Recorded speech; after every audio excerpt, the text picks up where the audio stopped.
नमस्ते सभी को, एक बार पुनः स्वागत है आपका इतिहास की क्लास में। और आज मैं आपको बीए बीएड फर्स्ट ईयर का सिलेबस बताऊंगा। और इससे पहले मैंने एक वीडियो बनाया था सिलेबस का ही, वो देखिए इतिहास विषय को पढ़ रहे थे अपन। और बीए बीएड फर्स्ट ईयर कौन सी, BA BEd first year, BA BEd first year class कौन सी, बीए बीएड फर्स्ट ईयर इतिहास सब्जेक्ट। और इसकी जो प्रथम पुस्तक थी, यानी बीए बीएड फर्स्ट में आपकी दो बुकें लगती है। पहली पुस्तक जो थी वो थी भारतीय संस्कृति, भारतीय संस्कृति व उसका विस्तार, भारतीय संस्कृति व उसका विस्तार। और दूसरी जो पुस्तक है वो है पुनर्जागरण काल का दौर, पुनर्जागरण काल का दौर या पुनर्जागरण काल से पहले। ठीक है, ये आपकी दो बुकें हैं। पहली पुस्तक मैंने आपको बता दी।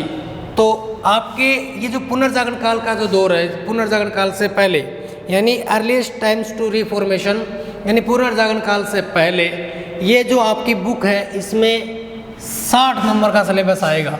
60 नंबर का पेपर होगा, 15 नंबर के, यानी पेपर कितने नंबर का होगा, 60 नंबर का। और आपके जो इंटरनली आंतरिक जो मूल्यांकन के जो नंबर होंगे वो होंगे 15। तो कुल कितने हो गए, 75। यानी 75 नंबर की ये बुक है और 75 नंबर की वो बुक है। कुल कितने नंबर हो गए, 150। ठीक है, तो इस आपकी जो ये जो पुस्तक है इसमें कुल 5 यूनिट है। कितनी यूनिट है, 5। कुल यूनिट कितनी, 5। तो प्रथम यूनिट पढ़ते हैं अपन। प्रथम यूनिट में क्या दिया गया, प्रथम यूनिट। प्रथम यूनिट के अंदर जो चीज़ें दी गई है वो आपको मैं बता दूंगा, आप नोट करते जाना साथ साथ में। प्रथम आपकी जो यूनिट है उसके अंदर दिया गया है silent feature of paleolithic, mesolithic and neolithic culture. ठीक है, यानी सबसे पहले इसके अंदर दिया गया है आपका प्रागैतिहासिक काल,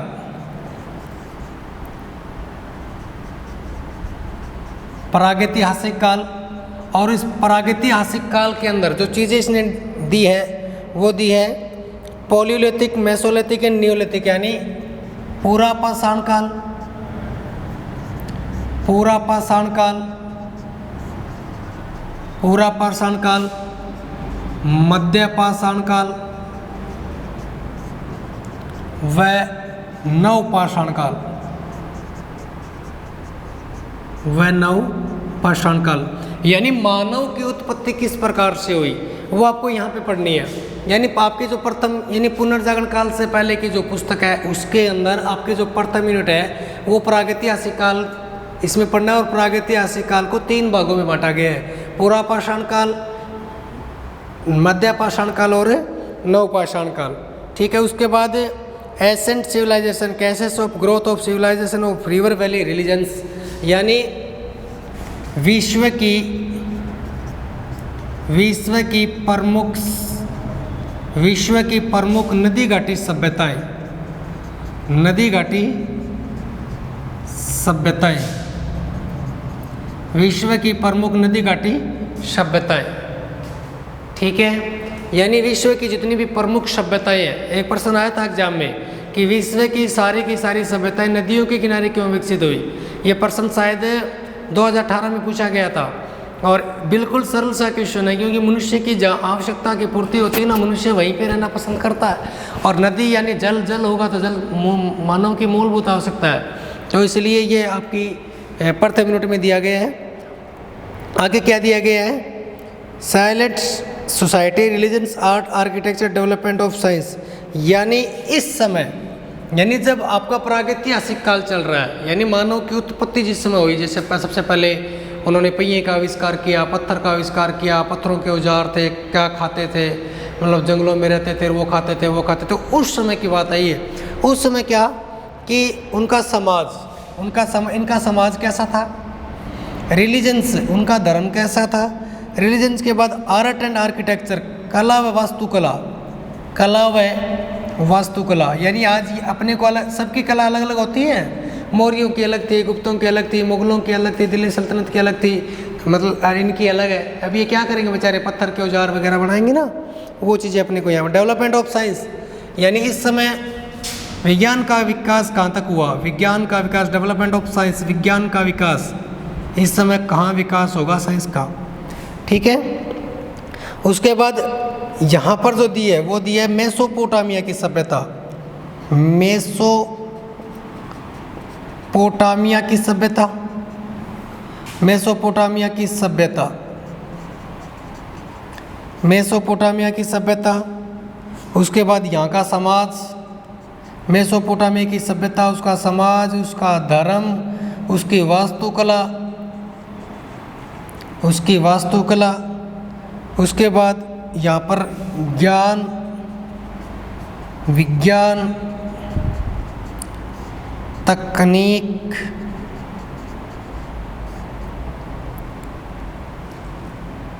व्यापार, ट्रेड एंड कॉमर्स, व्यापार व वाणिज्य, ठीक है जी।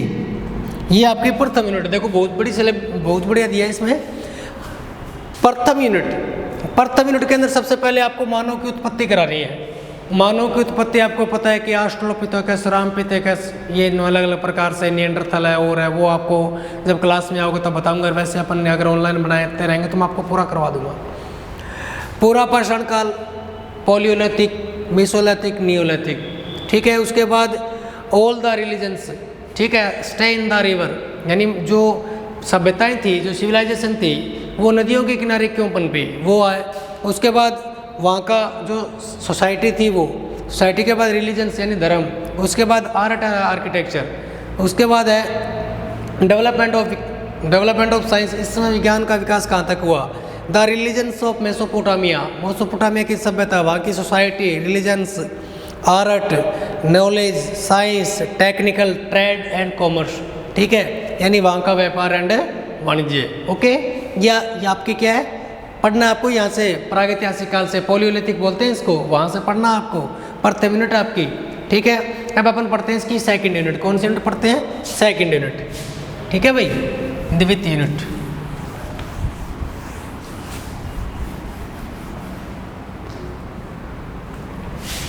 सेकंड यूनिट के अंदर क्या है? सिविलाइजेशन ऑफ ग्रीस, यानी ग्रीक सभ्यता, सिविलाइजेशन ऑफ ग्रीक की सभ्यता। सेकंड यूनिट आपकी ग्रीक की सभ्यता। उसके बाद है evolution of Greek city, state and society, यानी ग्रीक सभ्यता का विस्तार, ग्रीक सभ्यता का विस्तार, ग्रीक सभ्यता का विस्तार, evolution of Greek city, state and society, Greek सभ्यता का विस्तार, राज्य व समाज, ठीक है। ये आपकी सेकंड यूनिट चल रही है, विस्तार। उसके बाद है development of religions, development of religions यानी धर्म का विकास, डेवलपमेंट ऑफ रिलीजन्स, धर्म का विकास। उसके बाद फिलोसफी, दर्शन। उसके बाद लिटरेचर, साइंस, लिटरेचर का अर्थ होता है साहित्य, साइंस, विज्ञान। और उसके बाद आर्ट एंड आर्किटेक्चर, यानी कला व वास्तुकला, कला व वास्तुकला।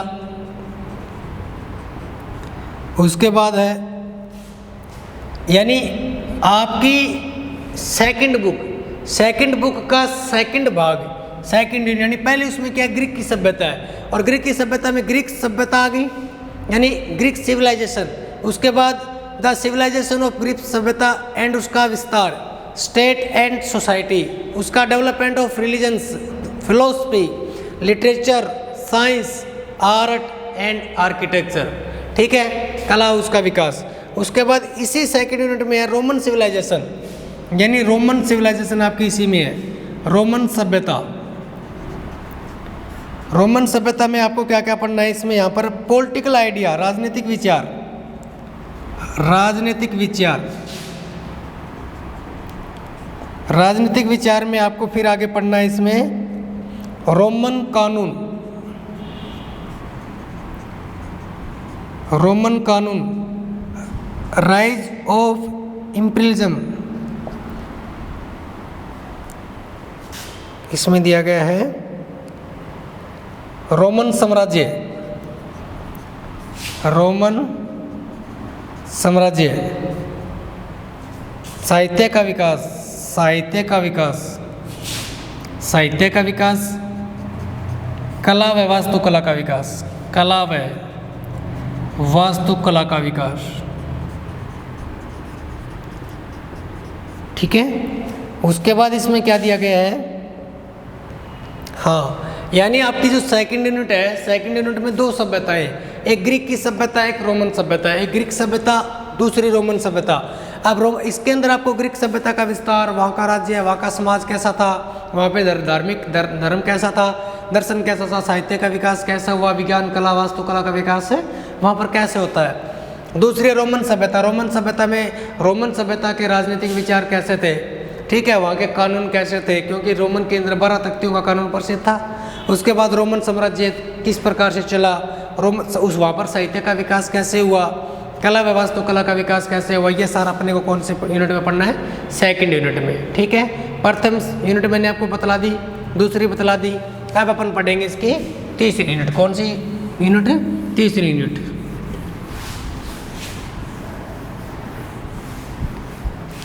तीसरी यूनिट देखिए, तीसरी आ गई भारत की, भारत वाले में Sindhu Saraswati civilisation salient feature, Sindhu व सरस्वती सभ्यता, सिंधु व सरस्वती सभ्यता व इनकी विशेषता, व इनकी विशेषता। ठीक है, उसके बाद है society, religion, science, art and architecture, Sindhu Saraswati civilisation, यानी सिंधु घाटी सभ्यता के, सिंधु घाटी सभ्यता के समाज, यानी सिंधु घाटी सभ्यता के समाज कैसे थे, सोसाइटी कैसी थी, यहाँ का रिलीजन धर्म कैसा था। उसके बाद साइंस, यानी यहाँ का विज्ञान, कला, साइंस, आर्ट एंड आर्किटेक्चर, कला व वास्तुकला, वास्तुकला सिंधु घाटी सभ्यता की, यानी सिंधु, तीसरी यूनिट जो आपकी है तीसरी, वो कौन से, सिंधु व सरस्वती सभ्यता व इनकी विशेषता। विशेषता में क्या क्या, समाज के बारे में पढ़ना है, धर्म के बारे में पढ़ना है, विज्ञान के बारे में पढ़ना है, यहाँ की कला व वास्तुकला के बारे में पढ़ना है। ठीक है, फिर यहाँ पर अपने को पढ़ना है civilisation of ancient China state, civilisation यानी चीन की सभ्यता, प्राचीन चीनी साम्राज्य, प्राचीन चीनी साम्राज्य व सभ्यता, यानी प्राचीन चीनी साम्राज्य के बारे में पढ़ना है, उसकी सभ्यता के बारे में पढ़ना है। यहीं पर अपने को यहाँ के समाज के बारे में, समाज की व्यवस्था कैसी थी, दर्शन की व्यवस्था कैसी थी, उसके बाद साइंस, कला, यानी विज्ञान, कला व वास्तुकला का चीनी दौर, ये अपने को पढ़ना है कौन सी यूनिट में, थर्ड यूनिट में। ठीक है, यानी यहाँ पर अपने को तीसरी यूनिट में, वहाँ पर तो ग्रीक व रोमन पढ़ी थी अपने को, सेकंड में तो, यानी फर्स्ट यूनिट में तो मानव की उत्पत्ति पढ़ी थी, प्रागैतिहासिक काल पढ़ा था, सेकंड यूनिट में ग्रीक और रोमन सभ्यता पढ़ी थी, और तीसरी जो है ना, यहाँ पर अपन पढ़ेंगे सिंधु सरस्वती सभ्यता, जो कि भारत की है, सिंधु सरस्वती सभ्यता, इसकी विशेषता, समाज, धर्म, विज्ञान, कला, वास्तुकला, ट्रेड, ठीक है, इनके बारे में पढ़ेंगे। फिर अपने को इसी यूनिट में तीसरी में चीनी सभ्यता और उसके समाज के बारे में पढ़ना है। यहाँ पर धर्म का, दर्शन का, कला का, विज्ञान का जो विकास है, डेवलपमेंट कैसे होता है, वो सब अपने को यहाँ पर पढ़ना है। ठीक है, कितनी यूनिट हो गई अपनी, कुल 3 यूनिट हो गई, कुल कितनी यूनिट हो गई, 3। अब अपन पढ़ेंगे चौथी यूनिट। कौन सी यूनिट पढ़ेंगे, चौथी।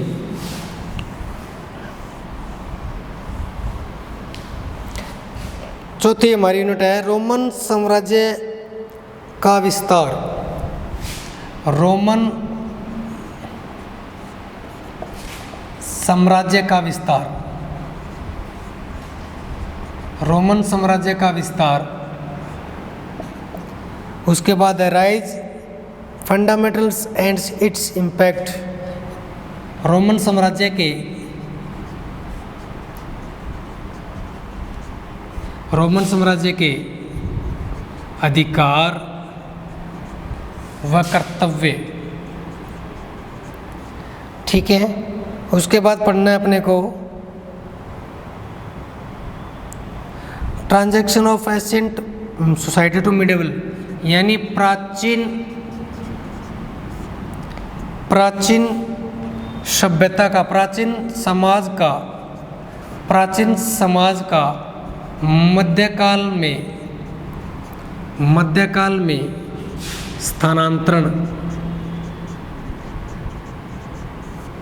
ठीक है, उसके बाद है राइज ऑफ क्रिश्चियनिटी, यानी ईसाइयत का उदय। ये आपके है चौथी यूनिट। चौथी यूनिट में क्या है, देखो अपन ने दो चीज़ पढ़ी है, एक रोमन सभ्यता पढ़ी है, एक रोमन साम्राज्य पढ़ेंगे अपन। दो अलग अलग चीज़ें हैं, रोमन सभ्यता अलग चीज़ है, रोमन साम्राज्य अलग चीज़ है। ठीक है, तो रोमन साम्राज्य में आपकी जो ये यूनिट कौन सी है, चौथी यूनिट है। कौन सी यूनिट है, चौथी यूनिट के अंदर अपन क्या पढ़ेंगे, अभी रोमन साम्राज्य के बारे में पढ़ेंगे, उसका विस्तार पढ़ेंगे, रोमन साम्राज्य कहाँ तक विकसित हुआ ये पढ़ेंगे। उसके बाद रोमन साम्राज्य के अधिकार व कर्तव्य के बारे में पढ़ेंगे। फिर अपने को पढ़ना प्राचीन समाज का, यानी इस समय जो अपन पढ़ रहे हैं, यानी आपकी जो पुस्तक है वो पुनर्जागरण काल का दौर है, यानी पुनर्जागरण काल में आपको लेके आना है। यानी आज जैसे अपन पढ़ते हैं ना मध्यकालीन इतिहास या प्राचीन इतिहास, तो प्राचीन की अंतिम कड़ी जो होती है वो मध्यकाल में जुड़ जाती है। उसी प्रकार ये कड़ी जोड़ देना इसने, प्राचीन समाज जैसे अपन इसकी पहली यूनिट पढ़ी थी, और उस पहली यूनिट में क्या था, पहली यूनिट में ये था ना कि मानव की उत्पत्ति किस प्रकार होती था। यहाँ पर तो अपने मानव की उत्पत्ति की थी।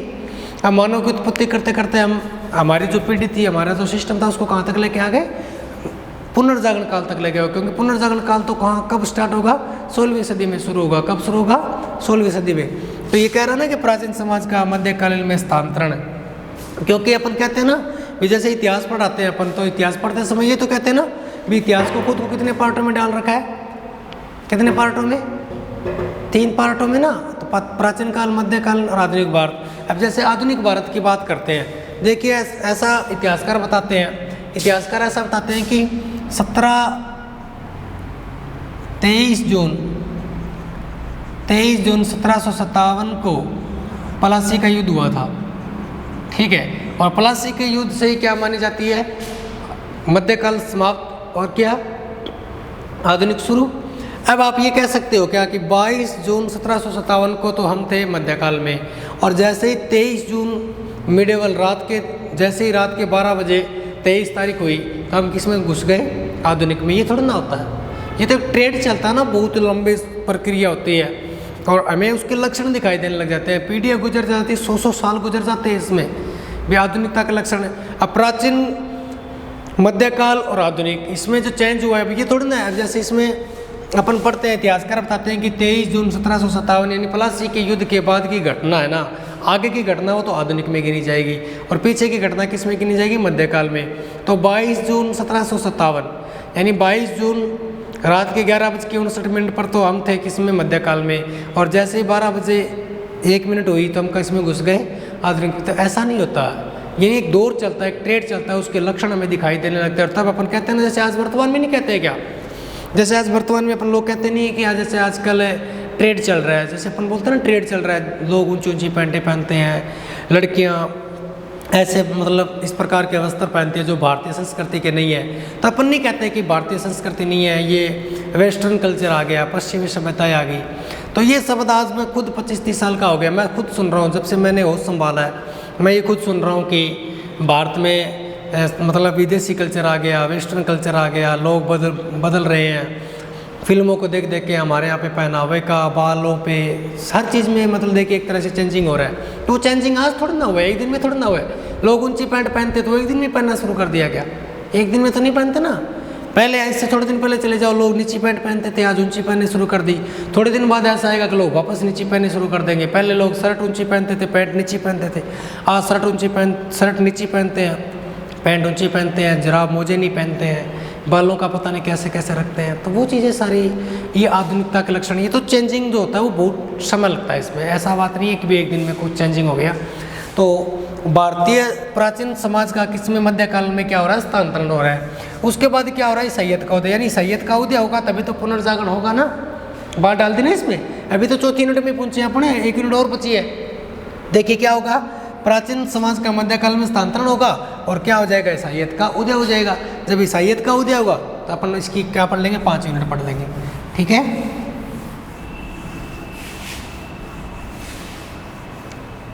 यूनिट 5।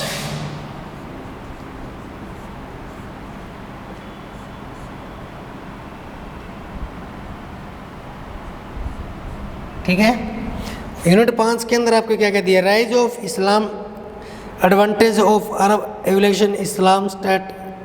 ठीक है, सबसे पहले दिया इसमें राइज ऑफ इस्लाम, इस्लाम धर्म का उदय, इस्लाम का उदय, इस्लाम का उदय। उसके बाद दिया इसने अरब एवोल्यूशन ऑफ इस्लामिक स्टेट, अरब राज्यों का विकास, अरब राज्यों का विकास, उम्मीद व अब्बासी वंश, उम्मीद व अब्बासी वंश।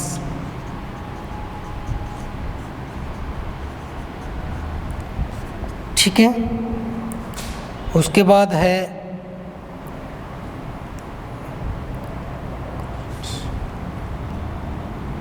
क्रूसेड्स,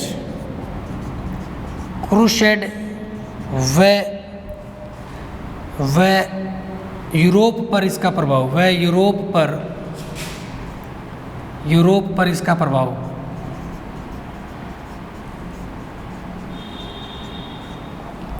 ठीक है, और इसके बाद है धर्म सुधार आंदोलन, धर्म सुधार आंदोलन, धर्म सुधार आंदोलन, और अंतिम कड़ी है पुनर्जागरण। ठीक है, यानी देखिए आगे ना बात, किताब का नाम क्या है, पुनर्जागरण काल का दौर या पुनर्जागरण काल से पहले, और अंतिम में आगे ना पुनर्जागरण। तो आपके पुस्तक के नाम के अकॉर्डिंग इसने ये चीज़ें डाली है। तो देखिए सबसे पहले यूनिट 5, किताब का नाम पुनर्जागरण काल का दौर, यूनिट कितनी, कुल 5। सबसे पहले यहाँ पे इस्लाम का उदय होगा, यानी इस्लाम को पढ़ना, मोहम्मद साहब मक्का के अंदर वहाँ पे अपने को इस्लाम धर्म की स्थापना करनी है। अरब राज्यों का विकास, अरब राज्यों में सबसे पहले उम्मीद वंश व अब्बासी वंश का उदय। उसके बाद क्रूसेड, यानी क्रूसेड ये अपन क्या चीज़ है, इसके बारे में जब वीडियो बनाऊंगा तब सारा बता दूंगा। उसके बाद यूरोप पर इसका प्रभाव, उसके बाद धर्म सुधार आंदोलन। ठीक है, और अंतिम कड़ी क्या है, पुनर्जागरण काल। यानी पुनर्जागरण काल मैंने आपको बताया था कि पुनर्जागरण काल है तो वो अपने को पढ़ना था। ठीक है, पुनर्जागरण काल तक ये चीज़ें अपने पास थी, वो हमने पढ़ ली। उसके बाद भारतीय संस्कृति, उसका विस्तार, एक पुस्तक, दूसरी पुनर्जागरण काल का दौर, 2 पुस्तक, 5 यूनिट, कुल यूनिट होगी 10 यूनिटों के पेपर होंगे 2, और 2 पेपर 60-60, 15-15 नंबर इंटरनली या 30 नंबर इंटरनली हो गए, 60-60 नंबर के आपका थ्योरेटिकल पेपर होगा। ठीक है, आज के लिए इतना ही, धन्यवाद।